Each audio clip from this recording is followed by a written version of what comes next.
Bizzarp. Team Ramrod. Hello and welcome to the Bizzarp Podcast, episode 23. My name is Davey. I'm Marc. Come geek out with us. Tonight's episode is about DC video games and why it's just so damn hard to make a good Superman video game. After that, we've got some geek news that we're pretty stoked about. The Bizzarp Podcast is part of the Bizzarp Network. You can find this podcast and other goodies at bizzarp.com. That's bizzarp.com. You can also email us at feedback@bizzarp.com. So, All right. Marky Mark. Yes.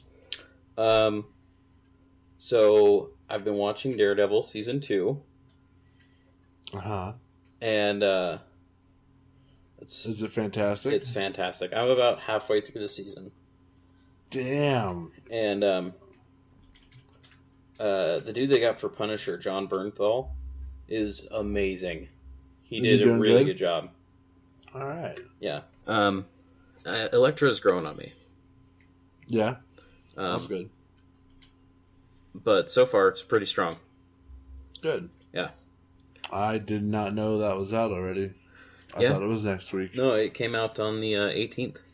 Yeah, I thought it was coming out on like the 25th or whatever day this Friday is. You might have been thinking of Batman vs. Superman. Oh, that's a perfect segue into our actual topics. Yeah. See, that does come out on the 25th, right? I'm not... Yeah, no, it comes out this weekend. Yeah.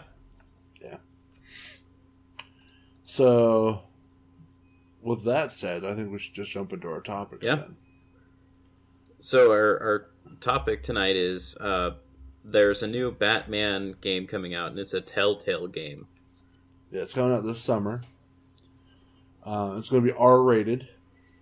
Mm-hmm. Which is awesome. It's going to be, as usual, very story-driven.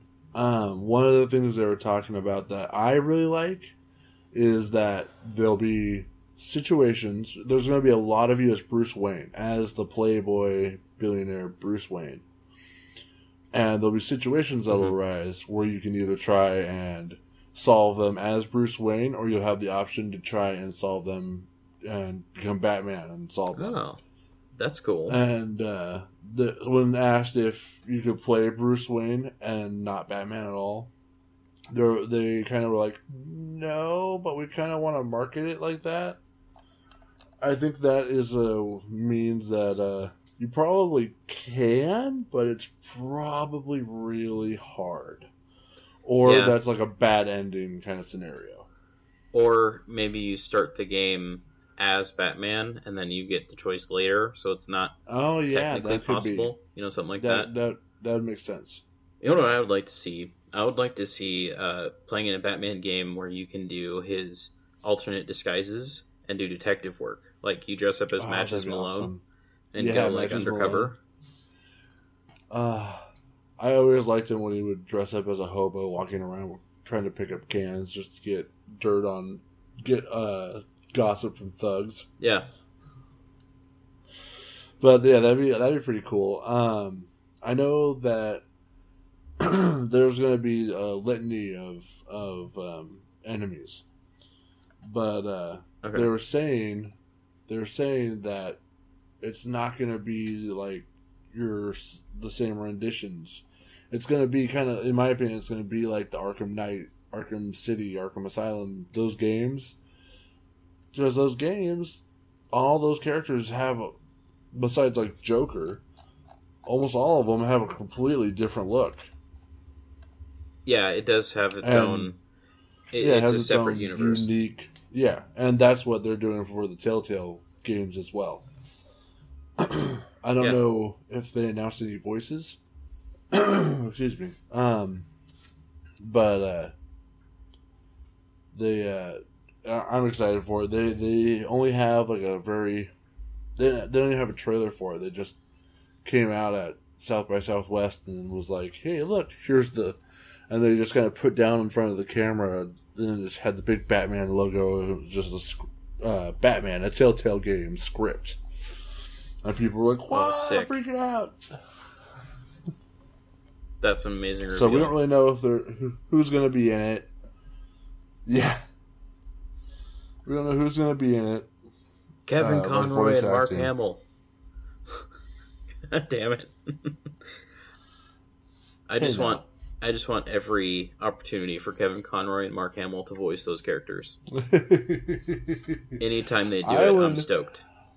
I wouldn't mind Joe DiMaggio taking another turn as Joker. He did that in Red Hood, the Red Hood animated movie, and I really liked it. Like, it took me a minute to like get okay with it, but once I got okay with that Joker, I was like, yes, that's a very unique laugh that he did for the Joker, and I really liked it. And it was a much different take on Joker than Mark Hamill. It was a much deeper voice, if I remember. Yeah. And a very like breathy, wheezy laugh. Yeah. Yeah. But that would be awesome. I love that voice actor because he's also Jake and Bender.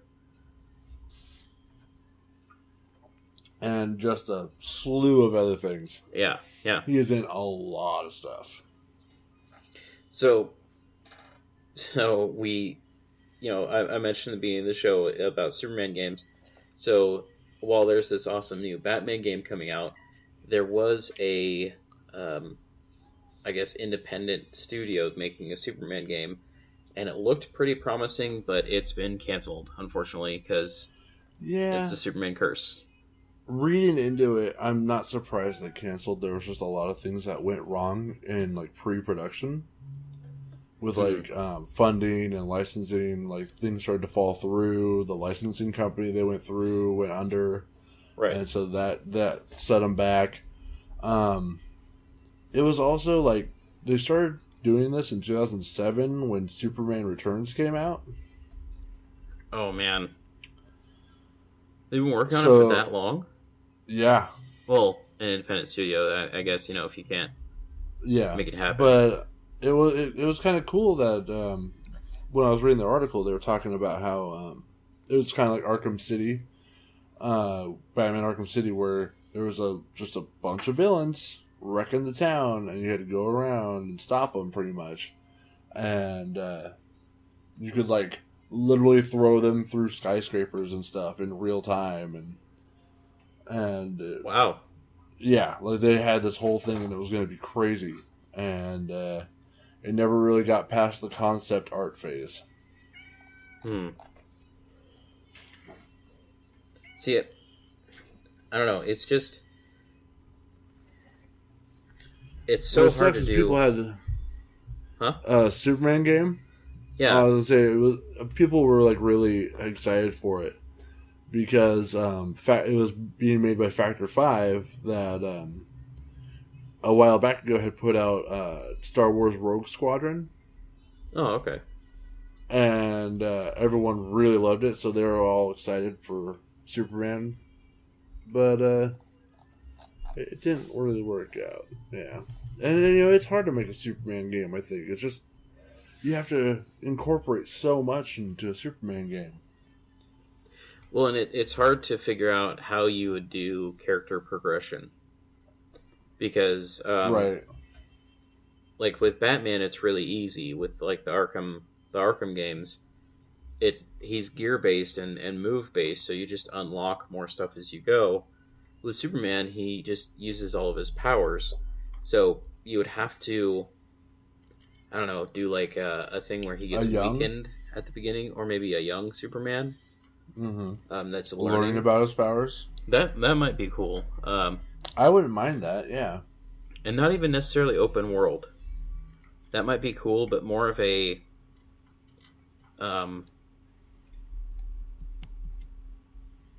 like big open areas, but not a one big open world. like big farmlands in Kansas. Yeah. Yeah. And then you gotta be, I feel for a Superman game, you gotta be willing to take it out, to space too. Go fight Brainiac. Oh yeah, or some absolutely. Shit, yeah. if you want to make it good. But yeah, I'm hoping somebody comes through with a good Superman game, just like with the Arkham games. Again, there was no real good Batman games before that, and Rocksteady decided to fix that. And Yeah. somebody could do that with Superman too. They just got to figure out how to do it right. Right, yeah. I mean, we've talked about this before, but I mean, like, the only time Superman's really been good in video games is, like, fighting games. Yeah, or That feature multiplayer Superman. games. Yeah. And, yeah, I don't know. I would love to see him do good in a video game. I don't have a lot of hope. Yeah. It just seems every time someone's like, we're going to make a Superman game, and then they put it out, it's like,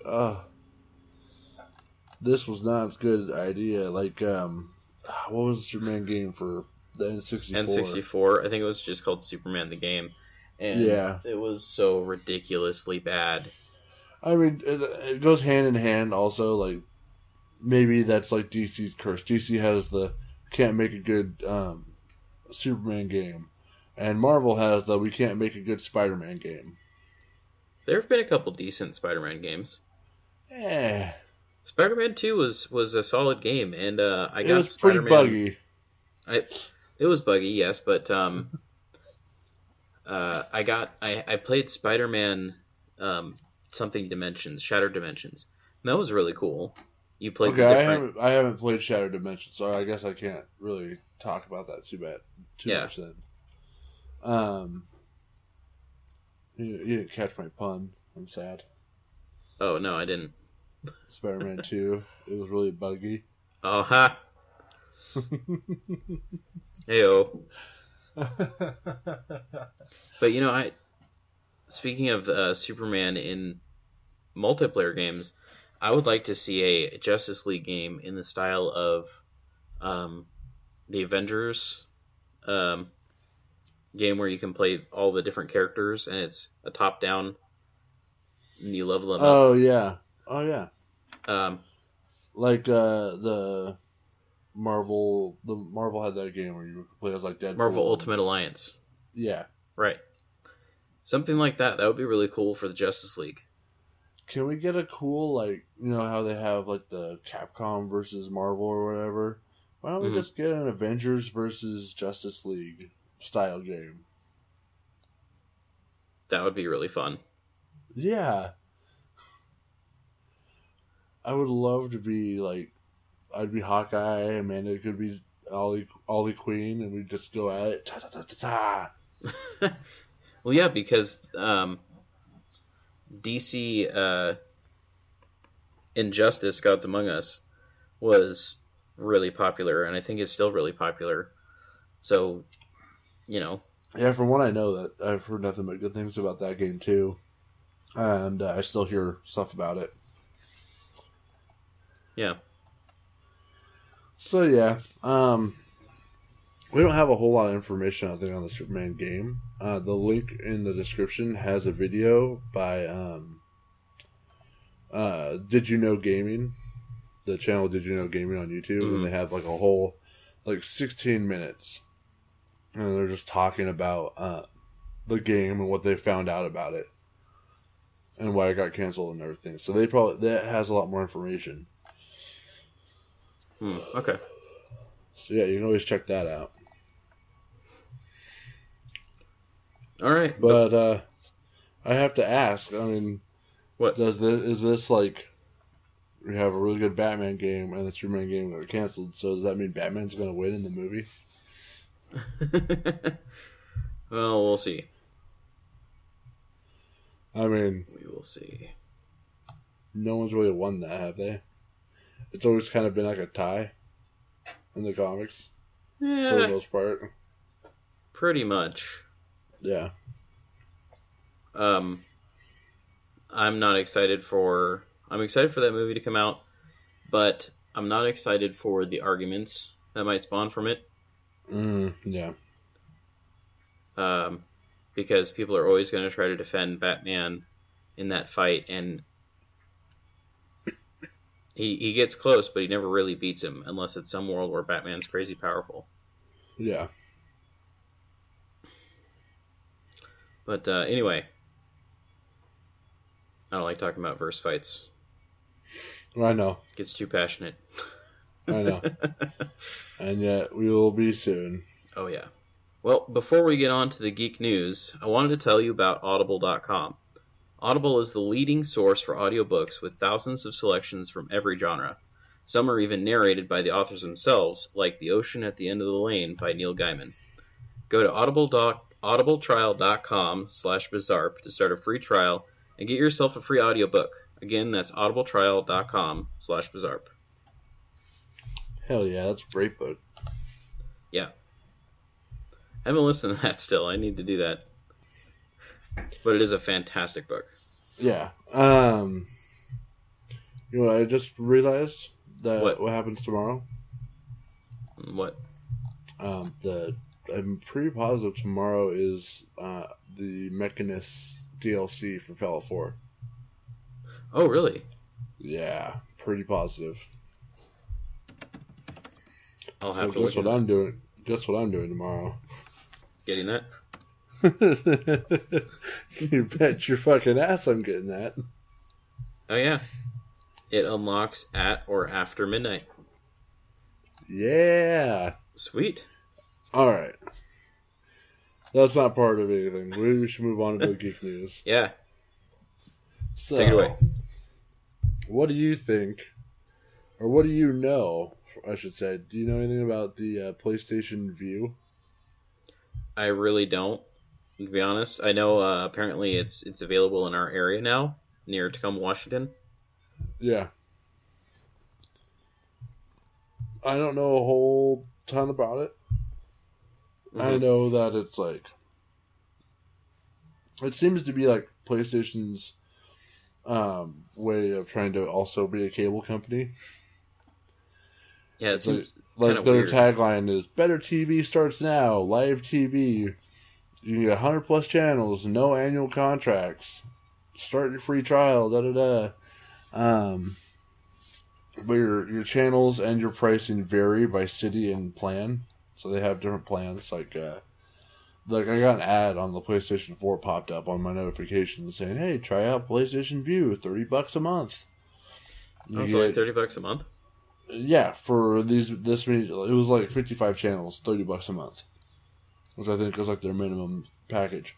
But it would got us Cartoon Network, Nickelodeon, stuff like that. Yeah. And I was really mad when I got that notification because I just got the X1 from Comcast. Mm-hmm. And I had like 30-day trial basically before I got cemented into a 2-year contract with them. And that I didn't know anything about the PlayStation Vue. And that ad pops up the day after. Oh. And I was like, oh. So now you're locked in? So we're locked in. I mean, that's not, whatever. Mm-hmm. But at the same time, it was like, damn it, if only I had known about it.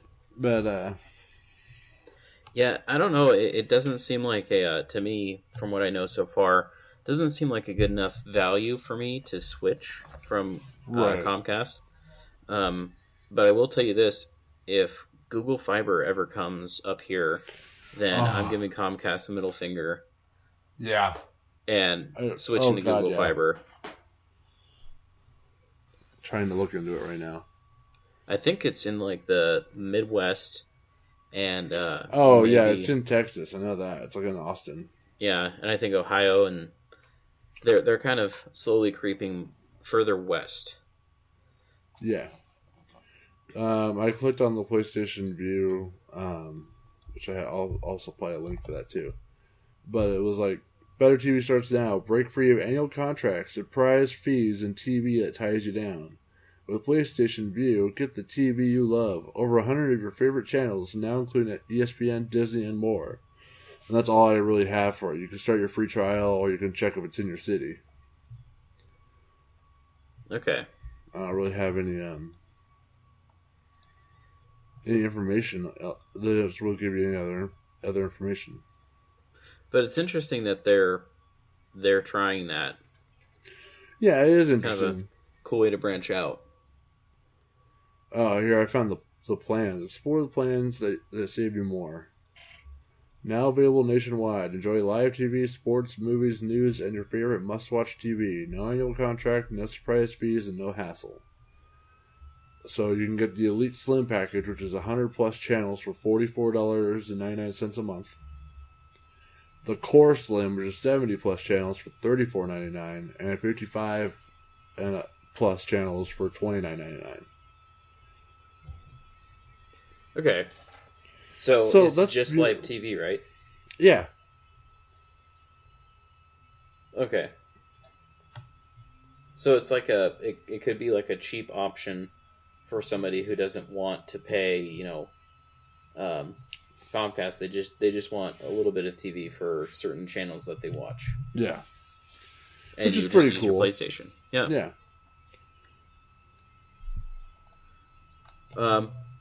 Well, anyway, so moving on. Let's move on to the next order of geek news here. Firewatch. Firewatch. That's the next game I want to get. I don't really. I'm really bad at like telling people plots of stuff. Basically, what I can say is that you're gone through some hard times.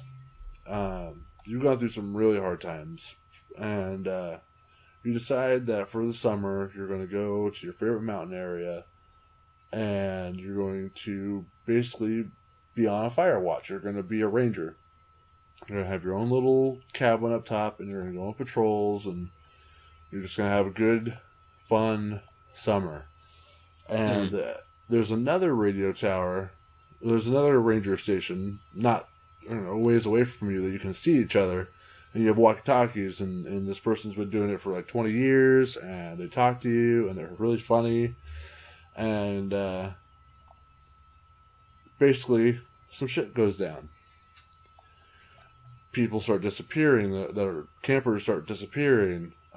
People are setting off fireworks and fires and trashing your place, and it starts getting like a horror aspect to it.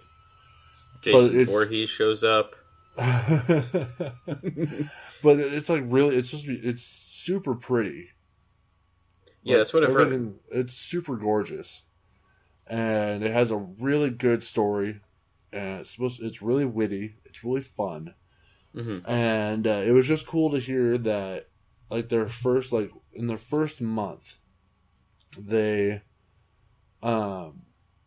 sold 500,000 copies, and in the first day they made what they invested in it back. On the first day of sales. That's fucking amazing. And also, they created a really cool feature where they would develop pictures of screenshots that you take in-game and send them to you. And apparently that has sold roughly 1,000 of those pictures, which is another like 15 grand in revenue. Yeah. So they're just killing it. Yeah. And it's awesome to see an indie developer being that successful. Yeah, absolutely. It's only $19.99 if you haven't played it or you haven't seen it. So I would definitely, if you have a PlayStation, go get it. It's also on Steam, so you can get it on Steam. It's $20. Looks great. I think this game would look really amazing on a VR headset. Yeah, absolutely. Yeah, because I got the VR headset with the Samsung phone, the S7. Yeah. And it's a trip. Is and it? Yeah, and something with this kind of graphics and how beautiful it is, it would be just amazing to be immersed in that world. Yeah, that'd be awesome. Yeah. That's just really cool, and I wanted to share that. Yeah. Good on them. We should go pick up that game. But and then one more topic. One more geek news. Home stretch. Yeah. All right, so we have been for a couple podcasts now going back and forth, either geeking over Dark Tower or geeking over American Gods, which is coming to Showtime. Stars. Stars, that's right. Yeah, it's coming to Stars. and it should be coming out next year or end of this year, depending. Anyway, they finally cast the main character's wife, Laura Moon, and the actress's name is Emily Browning.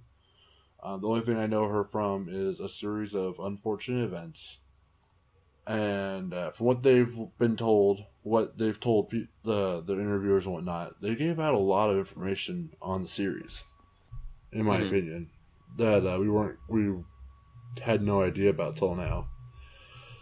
Like we know Laura's character would disappear for a long time and then come back. Well, apparently there's going to be parts where it's just her, like, fighting monsters and shit. Well, yeah, there is a big... It's going to be expanded in general. They're going to explore a lot of the side things that didn't really pop up in the book, and that includes Laura and whatever she did while she was wandering out on her own. Yeah. Without giving too much away about her side of the plot, because it's really fascinating. Yeah. But I really like all the casting they've done so far for this show. Yeah, everything's coming together really nicely. Yeah, and have they cast? Yeah, they've cast Wednesday. Did they? Yeah, I know they casted Shadow. Yeah, Ian McShane is Wednesday. Yeah. Okay. So that's also starting. They're starting production up in Toronto this summer. Yeah. For anyone who knows the book and isn't sure about the actress, just like to note that in a statement to a Hollywood Reporter, author Neil Gaiman said he's been fascinated with Browning as an actor since he saw her in a series of unfortunate events. He added that Laura is a tricky character, and in the series, she's far more difficult to play. Gaiman said that there are far more dangers facing Laura in the series than there were in the book, and it's a role Browning will have fun playing. So that alone makes me excited for it. Yeah. Where Neil Gaiman's like, here's my seal of approval. Oh yeah, well, anytime the author gives seal of approval, I'm down, especially for Neil Gaiman. Yeah. That's funny though, because our quote for this week is from him as well. Yeah, well, we love Neil Gaiman. Yeah. Well, I think that about wraps up in a nice, neat package, doesn't it, for tonight? Yeah, I think we're good. All right. You read the ad, so I'm going to read the quote. Do it. This quote is by Neil Gaiman. The great thing about Batman and Superman, in truth, is that they are literally transcendent. They are better than most of the stories they are in. This has been the Bizzarp Podcast, a production of the Bizzarp Network. You can find this podcast and others at www.bizzarp.com. Until next time, go Batfleck.